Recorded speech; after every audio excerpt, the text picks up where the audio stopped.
Ito na po yung order niyong Piso Wi-Fi voucher. Ito po yung saan na Piso Wi-Fi voucher. Ito po yung ginawa natin ISP, Starlink setup. Pero Converge muna yung nilagay ko dito. Pero Starlink setup ginawa natin dito. EP.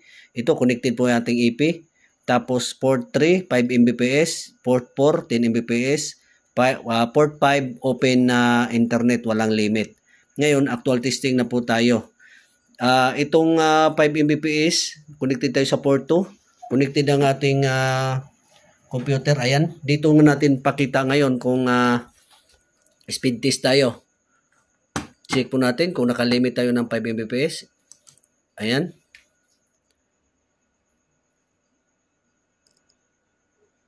Ayan. 5 Mbps lang po yung ating download. Kung saan ang ating computer connected dito sa port 3 na naka 5 Mbps. Ayan.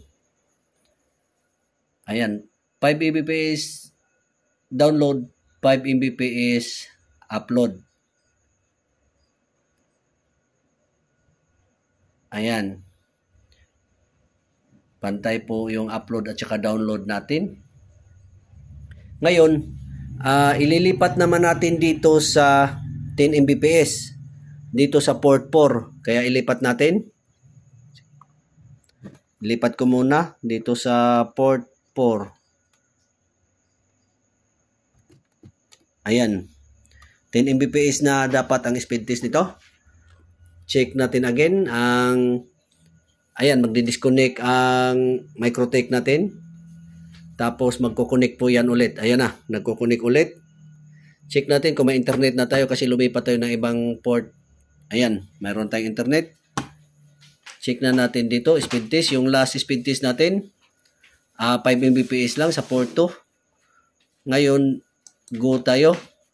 Dapat ang makukuha na natin dito, 10 Mbps na. Ayan. Yan na yung actual download. Kukuha natin yung 10 Mbps.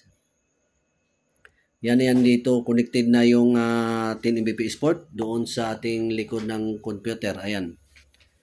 10 Mbps download, 10 Mbps upload. Ayan.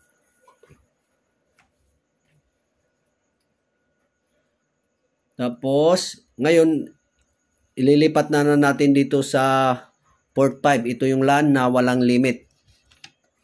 Lipat po natin dito. Ayan. Magdi-disconnect po ang ating Microtech niyan. Kasi lumipat tayo ng ibang port. Ayan, nagdi-disconnect. Pero magkukunik ulit yan ang ating Microtech. Ayun, connected natin Microtech. Check natin dito kung mayroon na tayong internet. Ayan, mayroon na tayong internet. Ayan. Mayroon na tayong internet. Ngayon, last nating speed test sa port 4. Naka 10 Mbps limit. Speed test po tayo.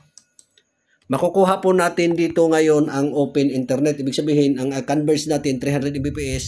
Makukuha po natin dito ngayon 300 Mbps. Ayan. Yan po yung actual nakukuha na natin. Download 300 Mbps. At saka upload 300 Mbps din yan. Dahil yung converge natin dito na ISP, 300 Mbps po tayo. Din LAN port natin na open internet. Ayan, walang limit.